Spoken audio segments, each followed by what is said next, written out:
The auditorium stretched like a cathedral of steel and starlight, its curved walls displaying the vast expanse of Earth rotating slowly beneath the orbital academy. 300 cadets sat in perfect rows, their uniforms crisp against the ambient blue glow of the holographic displays. The year was 2331, and humanity had finally found peace after decades of brutal warfare with the Cathar, the insectoid race that had nearly brought civilization to its knees. Commander Helena Voss stepped onto the raised platform, her weathered face bearing the scars of someone who had lived through the worst of it. "Today, we honor the heroes who gave everything for our survival," she announced, her voice carrying across the silent chamber. "What you're about to see is classified footage from the Battle of Vega 9, the turning point that saved our species." The lights dimmed, and the massive holoscreen flickered to life. The footage was brutal in its clarity. Vega 9's crimson surface stretched endlessly, littered with the twisted remains of human and alien technology. Plasma fire carved through the dust-choked air as thousands of Cathar warriors swarmed across the battlefield like a living tide of death. But there, in the center of the carnage, stood a single figure. A human soldier, plasma rifle in hand, moved with impossible precision. The soldier's armor was scorched black, half the helmet missing, revealing a young face streaked with blood and determination. As the footage zoomed closer, the cadets could see the soldier's eyes cold, ancient, filled with a wisdom that seemed far too old for such a young face. "This soldier held the line for 14 hours, Commander Voss narrated, single-handedly eliminated over 3,000 enemy combatants." The soldier in the footage suddenly turned toward the camera. As if sensing the observation across time itself, there was a jagged scar running from the left temple to the jaw, mark that would be impossible to forget. In the back row, Cadet Elias Ward felt his world tilt on its axis. The 19-year-old had always been in remarkable average height, lean build, the kind of person who blended into crowds. His academic record was solid but unspectacular. His combat training adequate but nothing special. But the face on the screen was his own. Elias's hands trembled as he touched the identical scar on his own face, the one he'd been told came from a childhood accident. The same angular features, the same dark eyes, even the same stubborn cowlick that refused to stay down despite regulation grooming standards. "That's me," he whispered, the words escaping before he could stop them. The cadet beside him, a stocky girl named Rivera, glanced over with confusion. "What did you say?" Elias stood slowly, his chair scraping against the floor. The sound echoed in the sudden silence as every head turned toward him. "That's me," he repeated, louder this time, his voice carrying across the auditorium with startling clarity. Commander Voss froze the footage. "Cadet Ward, please explain your statement." Elias felt 300 pairs of eyes boring into him. I don't understand it either, ma'am, but that's my face. That's my scar." A murmur rippled through the assembled cadets. Someone laughed nervously. Another voice whispered, "He's lost it. Security, run a facial recognition scan," Voss commanded, cross-reference with Academy records. The AI's response came within seconds. "Facial match confirmed. Probability, 99.98%. Subject, Cadet Elias Ward, DAB, March 15, 2312. Discrepancy noted. Battle of Vega 9 occurred January 22, 2314. Subject would have been -2 years old." The auditorium erupted. Cadets shouted over each other, some calling Ward a liar, others demanding explanations. As chaos swirled around him, Elias felt something crack open in his mind. Images flooded his consciousness, fragments of memory that couldn't possibly be his own. The acrid smell of plasma fire. The weight of military-grade armor. The sound of his own voice shouting orders to soldiers who would never make it home. He saw himself at 14, waking up in a sterile medical facility on Europa, a woman in a lab coat, Dr. Sarah Chen. His fractured memory supplied, leaning over him with eyes full of impossible knowledge. "You're safe now," she had said. The temporal displacement worked. But there were complications. "Your memories will return gradually." "Where am I?" his younger self had asked. "When would be the more accurate question?" Dr. Chen had replied. "Welcome to 2326, Sergeant Ward. The war ended 5 years ago. You won it." The memory dissolved as quickly as it had come, leaving Elias gasping in the present. Several cadets had moved away from him, fear replacing curiosity on their faces. Military police arrived within minutes, escorting him from the auditorium to a sterile detention chamber. Elias sat in the center, trying to process what was happening to him. The memories were coming faster now, each one more vivid than the last. He remembered the taste of recycled air in his combat helmet, the way plasma bolts left afterimages on his retinas, the moment when time seemed to slow around him, when he could see the trajectory of every enemy shot, predict every tactical decision, move with inhuman precision. Most clearly, he remembered dying. The Cathar general had been massive, its chitinous armor gleaming like black metal. It had spoken to him in perfect English. "You are the one who bends time, human. Your death will break their spirit." Elias had smiled, even as the alien's claws pierced his chest. "My death will save them all." Director Marcus Stone examined the readings on his datapad with shaking hands. Genetic analysis confirmed that Cadet Elias Ward was completely human, no alien DNA, no artificial enhancements. But the quantum resonance patterns in his cellular structure were unlike anything in medical literature. The temporal signatures are consistent with theoretical models for chronological displacement, Dr. Yuki Tanaka reported. But the technology required for such a procedure doesn't exist. Stone pulled up classified files that hadn't been accessed in years. "Project Aegis," he murmured. "I thought it was just a rumor."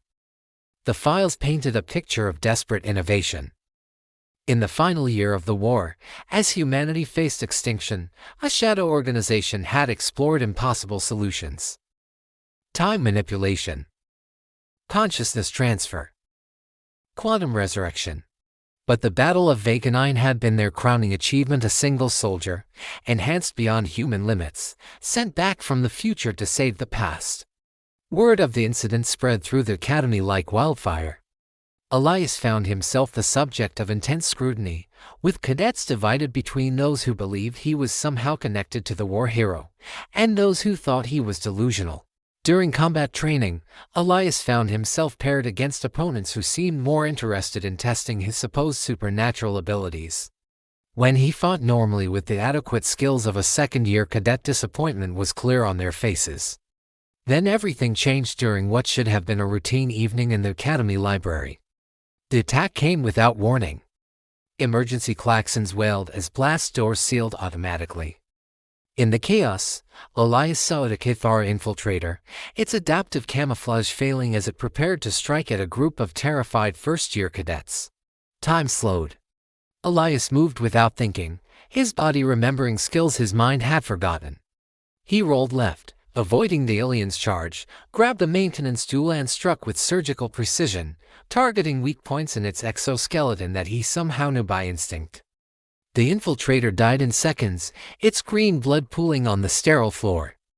The cadets stared at him in stunned silence. Elias stared back, his hands still moving in combat-ready positions, his mind processing threat assessments with cold efficiency. "I remember," he whispered. The debriefing took place in the academy's most secure chamber.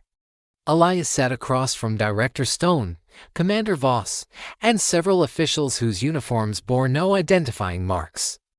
Project Aegis was real, Stone confirmed. In 2313, a team of scientists developed a process for temporal consciousness transfer. The volunteer Sergeant Elias Ward, age 19, completed his mission but died in the process. His consciousness was supposed to dissipate with the temporal field. Elias felt the weight of their stares. But it didn't. No, instead, it anchored itself to the quantum foam and began to reform. 5 years later, in 2319, a child was born to refugees on Titan Colony. That child grew up with false memories, a constructed identity, and no knowledge of his true nature. Until now, Elias said softly. The decision was made for them. Long-range sensors detected massive energy signatures near the Vega 9 system, the same quantum resonance patterns that had preceded the original Cathar invasion. The peace that humanity had enjoyed for 17 years was ending. Elias stood in the hangar bay, watching technicians prepare a single-pilot reconnaissance ship. Around him, dozens of cadets had volunteered for what everyone knew was a suicide mission. "You don't have to do this," he told them. "This is my war. My responsibility." Rivera, the cadet who had sat beside him during the fateful presentation, shook her head. "You're wrong, sir. This is our war now. And we're not letting you fight it alone." The ship launched into the void, carrying Elias toward a confrontation that had been 17 years in the making. The Vega 9 system pulsed with unnatural energy, space itself seeming to bend and twist around a massive rift in reality. Through the tear, Elias could see glimpses of other timelines, versions of history where humanity had lost, where the Cathara had succeeded, where the war had never ended. At the center of it all waited the Cathara general from his memories, standing on a platform of crystallized time. When it spoke, its voice carried across the vacuum with impossible clarity. "The ghost of time returns," it said, using the title that had haunted alien nightmares for decades. "Did you think death would free you from this cycle?" Elias felt the weight of understanding settle over him. "This isn't the first time we've done this. No. You have died and returned 7 times, each loop attempting to break the pattern. But time is a river, human. It always finds its way back to the same destination." Through the rift, Elias saw the truth of his existence. He was trapped in a temporal loop, doomed to relive the war over and over. The Cathara had learned to manipulate time itself, ensuring that their defeat would never be permanent. "Each time you die, you create a new timeline," the general explained. "Each time you return, you bring more chaos to the quantum fabric. But this is the only timeline where humanity survives. All others lead to extinction. You are our prison, ghost of time, and we are yours." The cadets who had followed him were fighting desperately against Cathara forces that materialized from the quantum foam. Elias watched Rivera fall, her young face peaceful in death, and felt something break inside him. He had a choice to make. He could break the cycle, allow himself to die permanently, and let this timeline collapse. Or he could accept the burden, knowing that his sacrifice would condemn him to an eternity of war but would keep this single thread of reality alive. Through the comm system, he heard the voices of the surviving cadets, young people who had believed in him enough to follow him into certain death. The decision was already made. Elias flew directly into the quantum rift, his ship's hull beginning to dissolve as it entered the storm of temporal energy. The Cathara general watched his approach with something that might have been respect. "You understand now," it said. "We are both prisoners of this moment." "Yes," Elias replied, his hands steady on the controls. "But I choose to be here." He activated the ship's quantum core, allowing its energy to merge with the rift. The explosion was soundless in the vacuum, but its effects rippled across spacetime itself. The tear in reality began to collapse, dragging the Cathara forces back into whatever dimension they had emerged from. As the energy consumed him, Elias felt his consciousness scatter across the quantum foam once again. But this time, he held onto something new, the memory of why he chose to return, again and again, to this moment of ultimate sacrifice. Years later, cadets would gather in the same auditorium where it all began. They would watch the classified footage of the Battle of Vega 9, seeing the lone soldier who had saved their species. The instructors would speak of heroism and sacrifice, of the price of peace. But they would never mention the man who had sat in the back row, the quiet cadet who had claimed to recognize his own face in the historical record. That story was too dangerous, too impossible, too heartbreaking to share. In the quantum foam between dimensions, Elias Ward maintained his vigil. He felt the weight of infinite timelines pressing against his consciousness, each one a potential future where his sacrifice might be required again. The Cathara general was there too, bound to the same eternal moment, both of them guardians of a peace that existed only because they were willing to fight for it forever. Time moved differently in the space between realities. Elias experienced the joy of every human child born in safety, the pride of every cadet who graduated without having to face the horrors of war, the quiet satisfaction of farmers on distant worlds who grew their crops under alien stars without fear. It was worth it. It would always be worth it. The auditorium was the same, but the year was 2348. The cadets wore different uniforms, bore different names, but their faces held the same mixture of reverence and curiosity as they watched the Battle of Vega 9 footage. On the massive holoscreen, the lone soldier turned toward the camera with ancient eyes and a young face. The scar from temple to jaw was clearly visible, a permanent reminder of sacrifice beyond measure. In the back row, a cadet stood up slowly. This one was different, a girl with short auburn hair and green eyes that seemed to hold secrets. Her voice carried clearly across the sudden silence. "That's me," she whispered, and time began to fracture once again. The instructors exchanged glances. The Academy's AI systems registered another impossible facial match. And somewhere in the space between dimensions, Elias Ward felt the familiar pull of destiny calling him home. The war was over. The war would never be over. And he would always be there to fight it.